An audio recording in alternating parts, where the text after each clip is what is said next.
Hello viewers, welcome to SSBC. This is special edition broadcasting live on SSBC, your only national broadcast in capital Juba.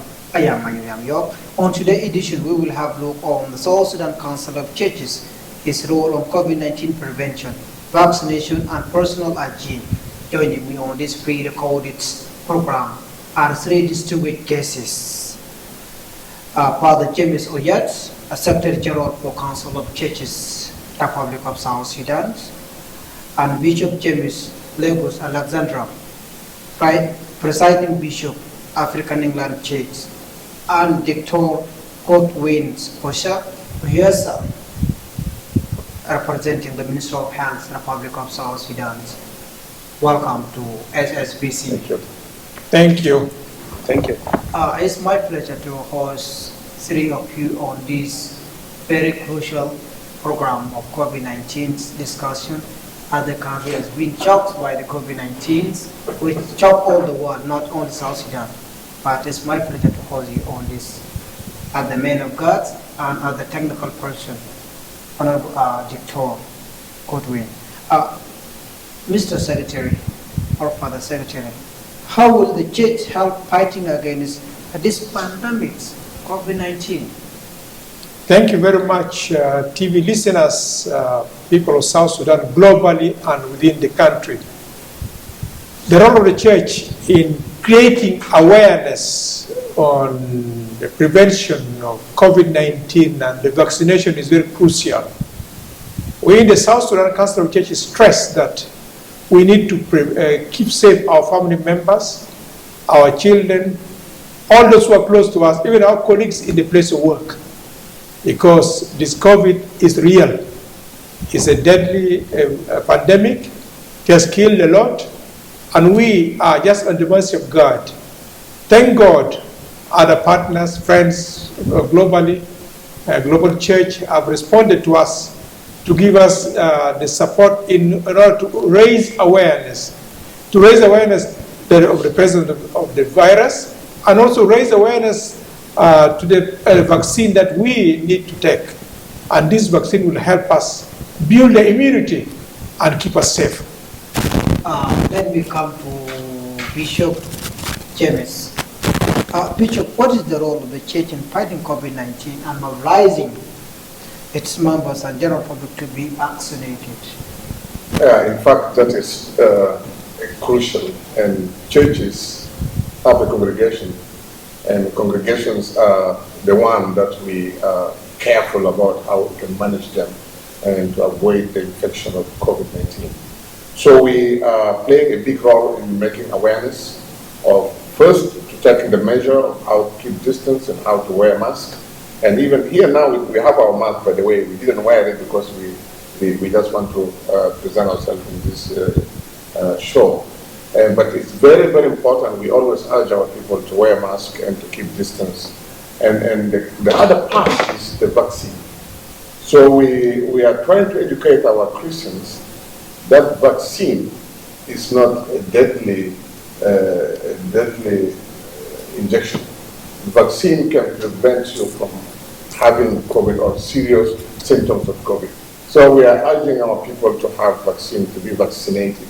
So I think that is one of the key part that we can play, because we have the people. Every Sunday we meet them, and every Sunday we talk to them, every Sunday we preach to them. So the people come to church, and the church is where people gather.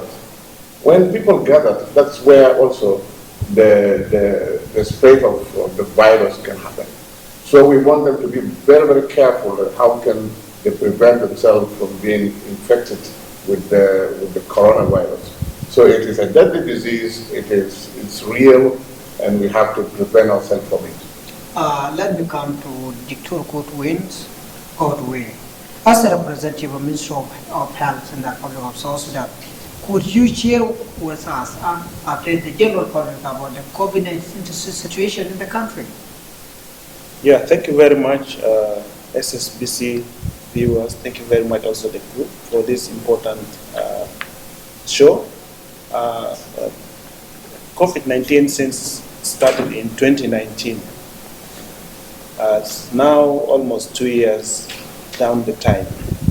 and we are battling an enemy that has decided to come and stay with us. And if we can recall the statement from the President, His Excellency Salva Kiir Mayardit, he said, COVID-19 has come, he has come to stay with us. Let us learn how to stay with it. So globally, there are more than 225 million people who are infected. And it means there are almost 4,644,740 deaths. The good news is there are almost 5,534,000 vaccines that are already dispersed. 5 billion, sorry.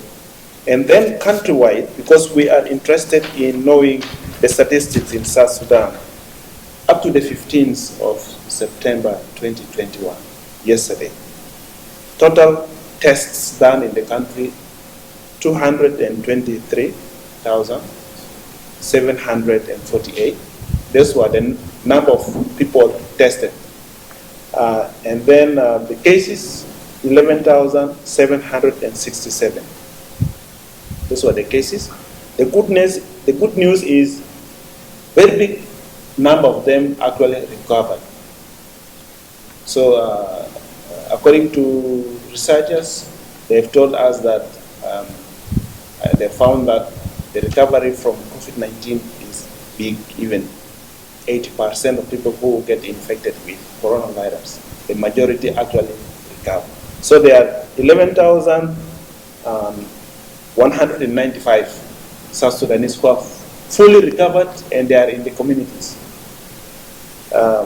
Yes, in the last 24 hours there were 12 cases, according to data from the Ministry of Health, and those who are severely ill, there are 3.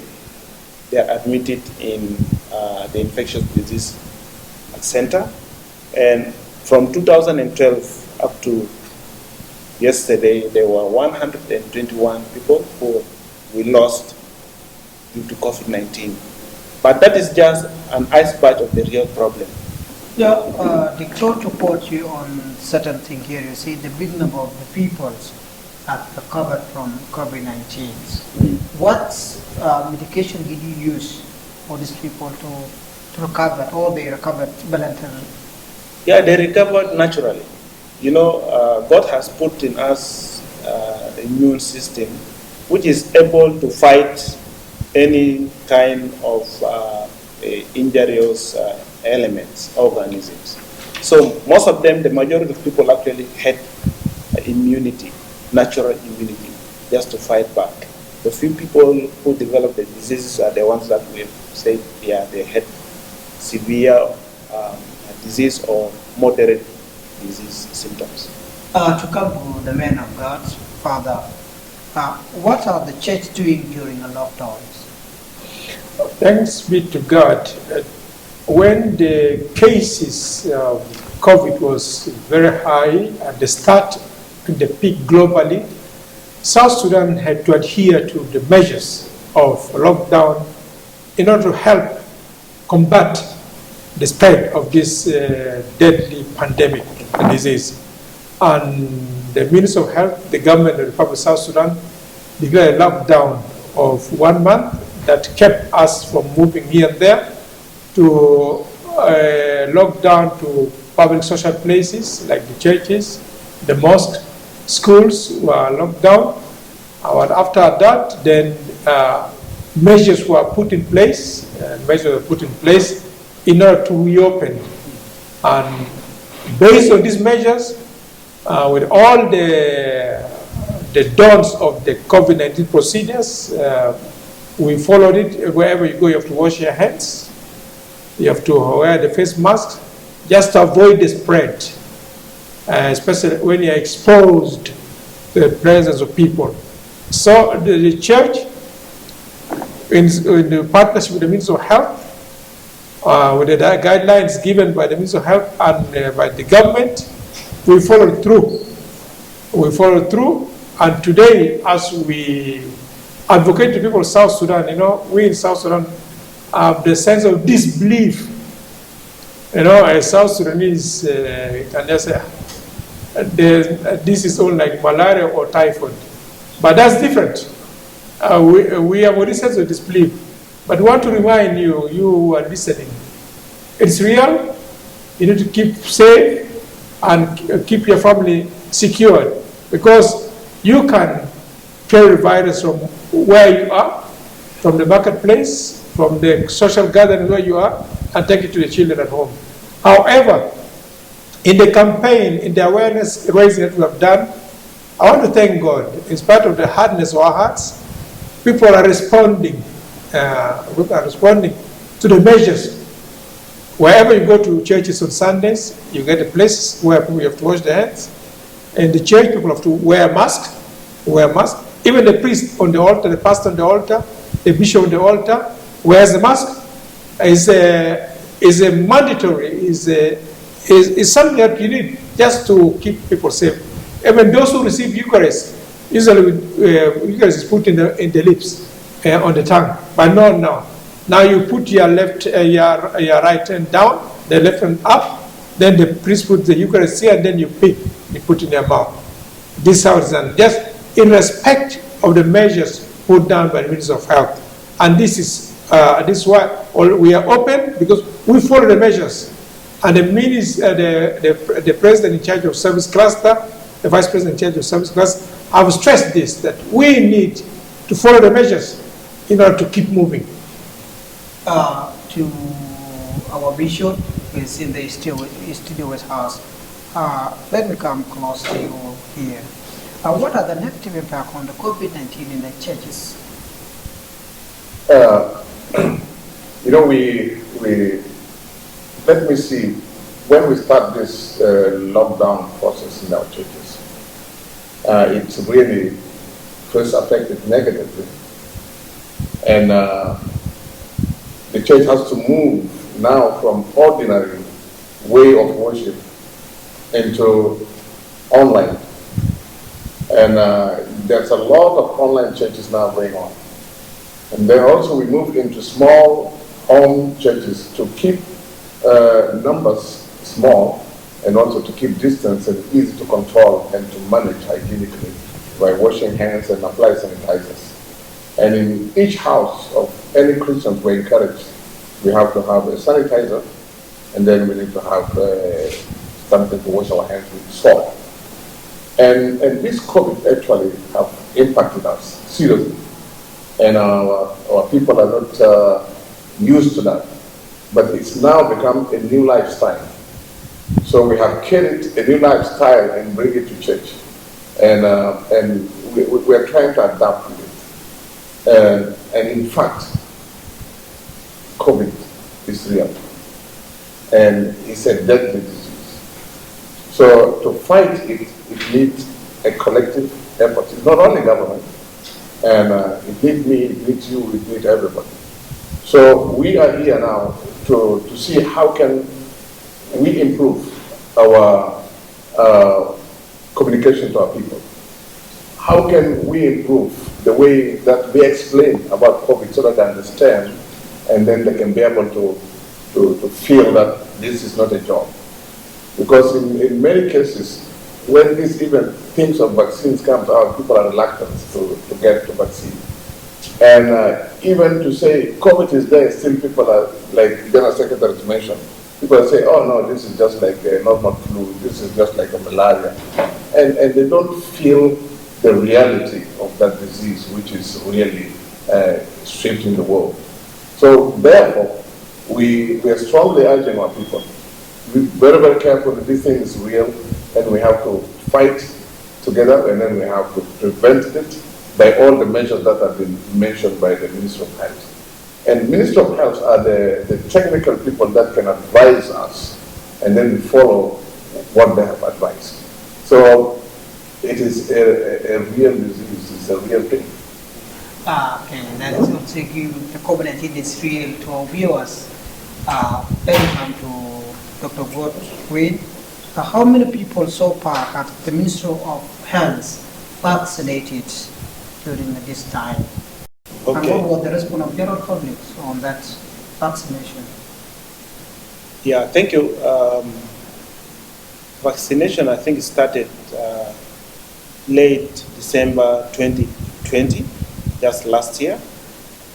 And somewhere, but in South Sudan, we started vaccination around March or April 2021. And so far, 103 health facilities actually are involved in administering Astra Zeneca vaccine. And currently we have, of course, two vaccines, the Astra Zeneca and Johnson & Johnson. But the most administered one is the Astra Zeneca, and there were actually 12,251 vaccines administered up to the 6th of September 2021. And actually, out of those people, 8,842 are fully vaccinated, meaning that they've taken the first dose and they've also taken the second dose of AstraZeneca. That's a percentage of 72.7%. The remaining 3,315 doses, these are the people who only received the first dose. And there's a vaccine rollout. At the moment, the Ministry of Health has put in place a rollout of the AstraZeneca to complete those who had not received the second dose, but also start those who had never received any of the doses with either Johnson & Johnson, like that, which is a single dose, or also continue them with the AstraZeneca. Doctor, according to your words, you say that as we're speaking, we have two vaccines that's supposed to be used. And then which one do you recommend most strong? Because the two vaccines cannot be vaccinated into one body at the same time. They must be vaccinated different by different. Which one, as the health personnel, which one you, the health personnel, recommend to the people to use? Because the public may confuse on that two vaccination. Yeah, exactly. Globally, there are like 13 vaccines against COVID-19. And most of them actually WHO has recommended. But of course, each country has a national regulatory body which gives a go-ahead. So once a vaccine enters your country, it means the regulatory body has given a go-ahead. So this vaccine is safe, it is efficient. The AstraZeneca, even the Johnson & Johnson, it is safe for all people, as long as your age is 18 or above. So it is safe. We are not going to give a collection of both vaccines to one person. No. If you've started with AstraZeneca, first dose you have to complete second dose with AstraZeneca. You don't cross over. No crossover completely. So if you haven't taken any of the vaccines, you can start with the Johnson & Johnson. Actually, the Ministry of Health, I think, is prioritizing to the hard-to-reach places with the Johnson & Johnson because of the advantage of just having one. You don't need to wait another 8 months to re-vaccinate. So most of the hard-to-reach counties have the privilege to have the Johnson & Johnson, which is single-dose vaccine. That is the difference. This one having 3 doses and this one is having 2 doses. Yes, the AstraZeneca has 2 doses. Let me go to man of God, Father. Yeah. Here, how did my religions, the religion that I'm serving, I may be a Muslim, a Christian, and whatever religion that I am allied to, help me during this COVID-19 pandemic? How can my religion help me? Religion as such, is a belief. Religion is a belief. And COVID-19 is a pandemic. It's a disease. It kills. So, a man of God, a sheikh in the mosque, or a priest or a bishop, a pastor in a church, or anybody who leads a community, you are called as a leader to transmit this message in order to prevent the spread of this deadly disease. So that's our call, that's our vocation. We have to raise awareness. Now we know it's real. This disease is there. And we have got a vaccine. Thank God, in South Sudan we received the Astra Zeneca vaccine, and now we also received the Johnson & Johnson. Johnson & Johnson is administered only once. Astra Zeneca is administered twice, the first dose and after 8 weeks the second dose. I want to tell the viewers that I will speak, I want to raise my hand, I received the both doses. And I'm safe. I feel safe. I continue to wear the mask. I wear the mask always. Whenever I'm in my office or I move out, I wear the mask just as a prevention.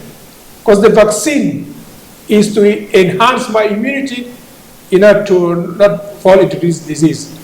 Not only that, me as a priest, bishops, pastors, shiuch in the mosque are all called to raise this awareness. The Islamic Council is aware of this. They are doing this campaign. They are calling on the people in the mosque that they have to go to vaccinate. It's just to enhance their immunity from all this deadly disease.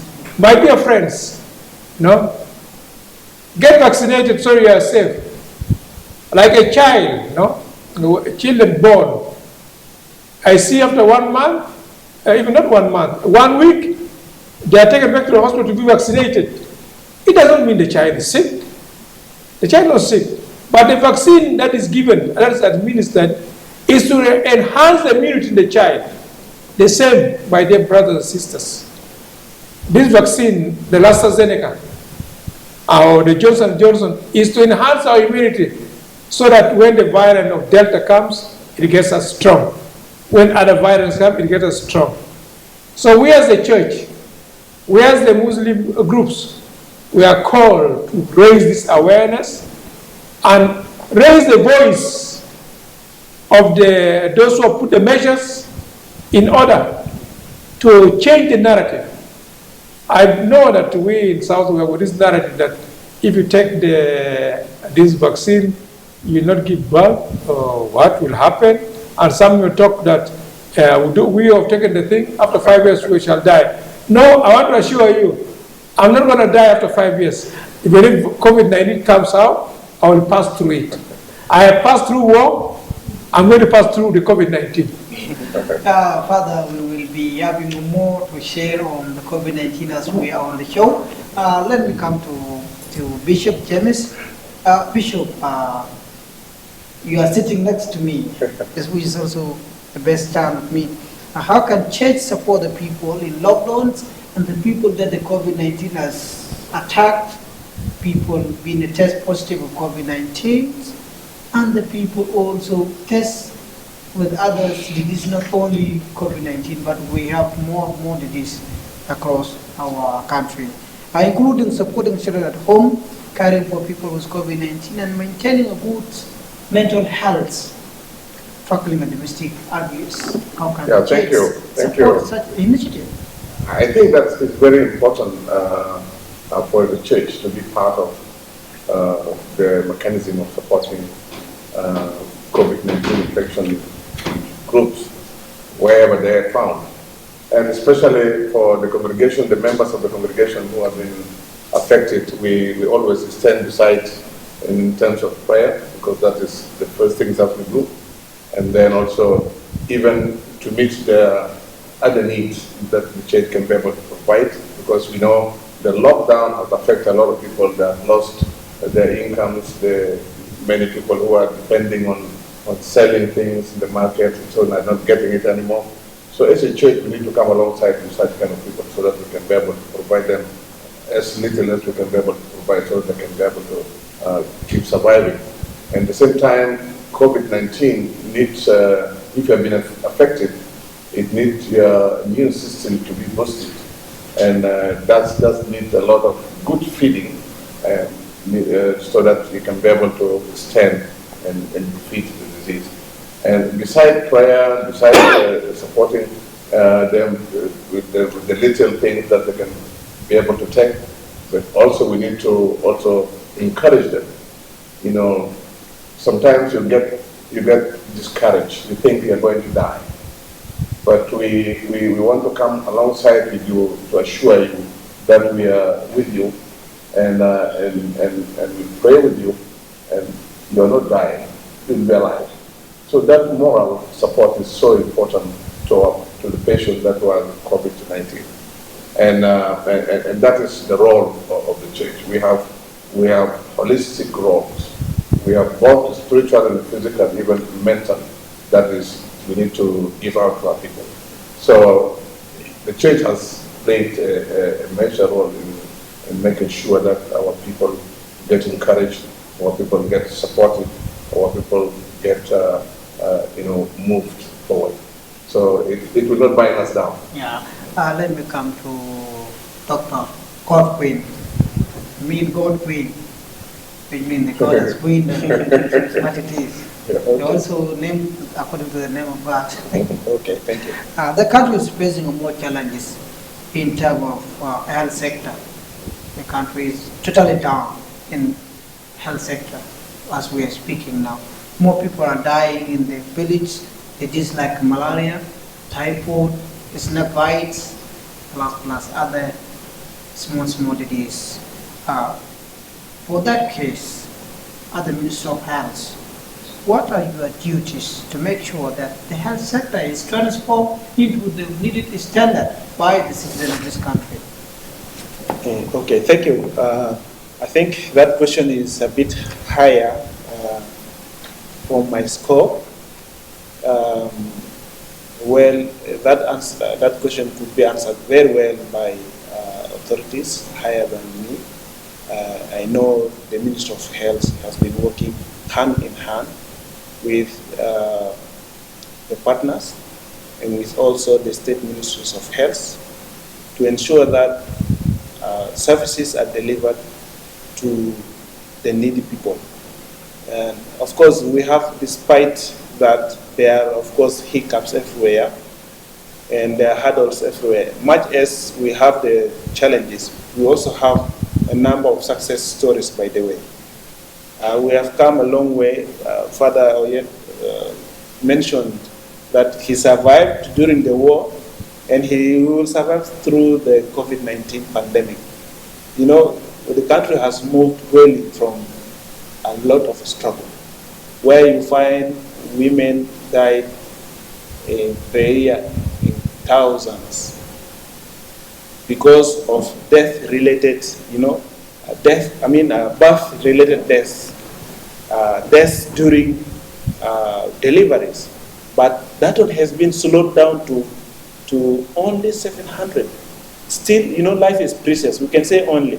Life is precious, even if it is one. But at least if you can see the drop from 2,000 plus to 700, that is a success story. So the Ministry of Health is working closely to ensure that the basic health services are delivered to the needy people, to the remote areas, to the towns, to the urban areas, to ensure that everyone has at least the needed health facilities. One. Second thing, ensure that all the players are put on board, by the way. The church is on board, the military is on board, even the private sector, the businessmen, the media, that is why you have come to record this interview. All of us are players in health, in a way or the other. You help us to send our messages across. If you're not there, the people will not hear us. The TV, the radio stations, the printed, messages. Yeah, you're helping the church, you're helping the Ministry of Health to convey the messages on awareness. Actually, Doctor and our guests, I would like to go to a short break and then we shall be right back shortly. Let's go for break.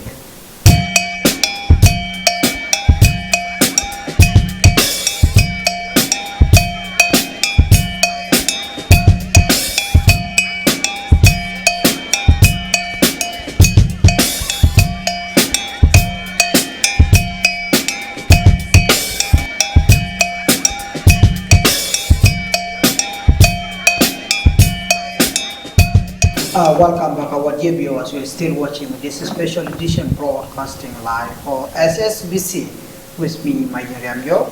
And to remind you back, first, my guests in the studio with me are three distinguished guests. One is Father James Oyet, a General Secretary for the South Sudan Council of Churches, and Bishop James Lagos Alexandra, presiding Bishop of the England Church, African England Church in the Republic of South Sudan, and Dr. Godwin Ohisa, who is also the Director in the Ministry of Health and the member of the Council of Churches in the country. Welcome back for this. Thank you. Yeah, as we are speaking on the roles and the responsibility of the church in prevention, vaccination, and creating awareness of the genes. This is our main topic for today. I have to welcome you back, Father. What could be the duties of the church and community engagement when you're engaging community, including the tackling stigma, when the person is being affected or being a survivor of the Covid19 pandemics or HIV and AIDS, plus other pandemic within, or other person may be fell into the crimes and survive that crimes?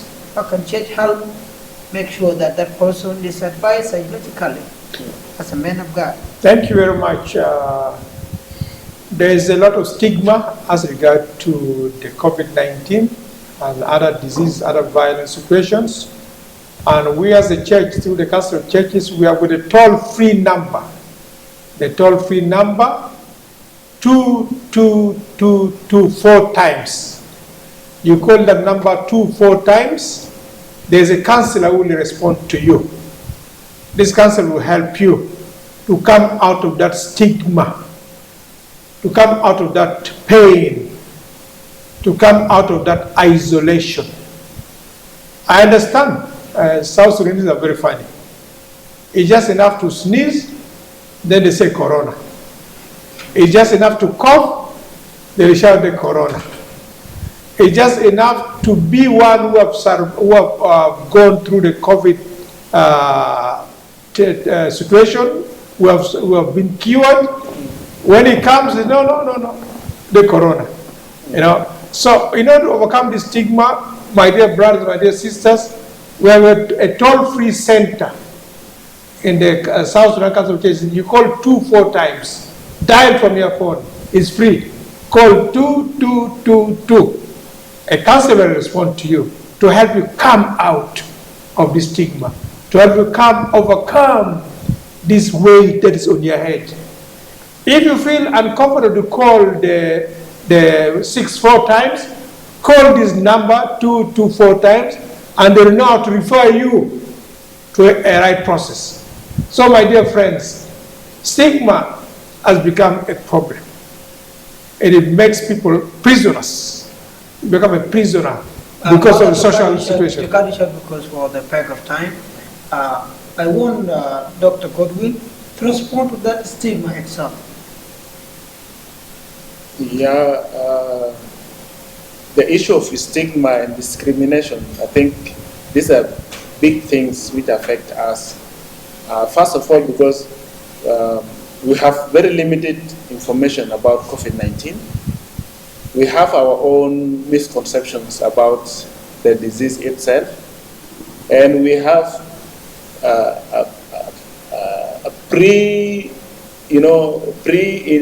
preliminary information, very little information about COVID-19, and that is the thing that is causing the stigma among the communities. Even for some of us who are working actually in health facilities where COVID-19 is being managed, they just say, it's only COVID-19, that you have COVID-19. The same thing, those who worked for HIV/AIDS, they just, all of them are infected. Now, what is the problem? And how can we address? We have to understand that COVID-19 is a virus. It is not witchcraft. It is not a curse. It is not an invented organism. Just understand it, okay? It is actually, one of it is even affecting us long time, the common cold. The common cold is a virus just like the Covid-19. They are just the same. Only different with this one is it has severe effects on the body, especially in 20% of people who come in contact with it. The stigma that is there is people do not want to accept that there's COVID-19. People do not want to come out, so they suffer in their place until they die in their place. At the time where they can even be helped, by the way. They can be helped by the church, they can be helped by the health workers, because there are people who can respond. They can be helped even by the members of their families, by the way. They lock themselves inside because they think that COVID-19 just die. No. The majority of people do not die. Yeah, to cut you short, yes, Doctor, coming to Bishop James. Bishop James, let us talk on the dying and the mourning situation. Here, supporting people who are dying and mourning, including talking about the deaths, people who die, and how we can handle them, the bodies after they die, how we can comfort the family, how we can bury the person, and all this as its process, and also how to say soul, the family, as the church and the men of God. How can the church support that matter, and also advise the people on how they can handle even the person who died on COVID-19, because it's not his fault to die, and that is but God has chosen him to go that way. But as the men of God, how can we advise the people? Death is death. Whether you die by COVID, or you die by accident, or you die by another disease, it doesn't make a difference. And the person who died is dead. And the thing that makes a difference is somebody who died affected with the COVID, and there is a certain process that even the burial process is different, and it's been advised by the Ministry of Health, and there is people who are specialized in burial services, so that to prevent the disease from spreading to other people.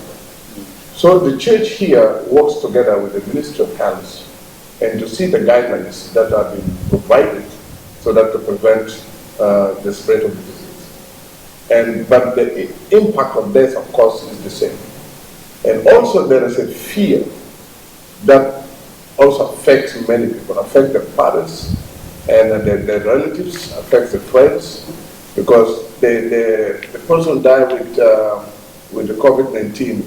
Are we going to be infected? Is the air around us also polluted by that virus?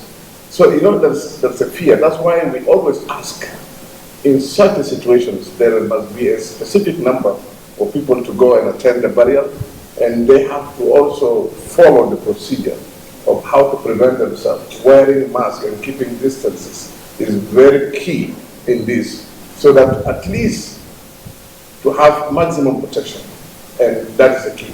And then beside that, we come along the family side, and we encourage the family, we pray with the family, and we be with them in that difficult time, because it is very difficult when you lose a loved one in such a situation, and you don't know whether sometimes even I'm going to die, maybe I'm infected. So we want to come alongside with the family and encouraging them and pray with them and assist them in a way that we can be able to assist. That is what the church can do. Yeah, okay. Bishop, let me come closer to you a little bit on the concern that we normally have from the general public. According to the Minister of Health in the Republic of South Sudan, according to the line, they recommend when you are caught of COVID-19 or you suspect yourself of being a COVID-19 infected person, you have told the number, which is a free line, which is easy for you to call in, which is a 664 time you call. And that here there is a contradiction between the Bible and the health facility. The Bible, according to Revelation, say there is a number of beasts, which is 666. that make it difficult to the people who may be believers in the community and the Minister of Health that they contradict on that number. Could you clarify between the number of bees and the 6666 of the Minister of Health? Or are they using the same number of bees? You know, the SCC has 2. And the Minister of Health has 6666. That has nothing to do with the number of bees. The number of bees are 6663 times. And the Minister of Health have 6666 4 times. That has no any connection. So even me, when I get the vaccine, and then I get the card of the vaccine, and I look at it, I get shocked first. But when I see the 6 are not 3, the 6 are 4, then I feel comfortable. Because that has nothing to do. I believe, I don't know why they choose 666 4 times, but probably South Sudan Council of Churches have chosen 2 4 times, and then maybe somebody have chosen 3 and 5, and the 6 are not there. Probably they have chosen 6 4 times. But I want to assure our listeners, our watchers, that the 4-6 has nothing to do with the mark of bees at all. So don't get scared with this number, and don't get scared of getting a vaccine, because we're going to have a card which holding a number 666 4 times. And if the 6 is 3 times, then we have to dig out why. We have to ask the difficult question. So I want to assure our viewers that there is no connection with that. Okay. Yes, thank you very much. As regards the numberings, this number, we have to go to the National Communication Authority. The National Communication Authority issues such numbers. Their numbers are always 4. They gave us 2 4 times. They have given the Minister of Health 6 4 times. We don't make 3, because that is in the system of the National Communication Authority. So this number 3 times of the bees, please, my dear friends, listeners, it has nothing to do with the 6 4 times. 6 4 times save you from this infectious and deadly disease. It helps you out. So, my dear friends, call that number when you feel the signs of COVID-19. When you feel some difficulties, call that number 6 4 times. Sita Arba Mara. Do you have a comment about 666? Exactly, that is very satisfactory. That number has no connection. Maybe it has come just out of curiosity for some people to think it might be an extension of the 3-6, which is the mark of beast in the Bible. It doesn't have any connection completely. And these are numbers designed by the National Communication Authority. These are specific for South Sudan. If you go to Uganda, you find a different number there. If you go to Sudan, you go where? It is a different number. If it was something... Doctor, before, because it's already certified by the bishop and the father. As one of the health personnel, could you give us a more light on the COVID-19 impact on the refugees and IDPs who are closely like we have in the studio now?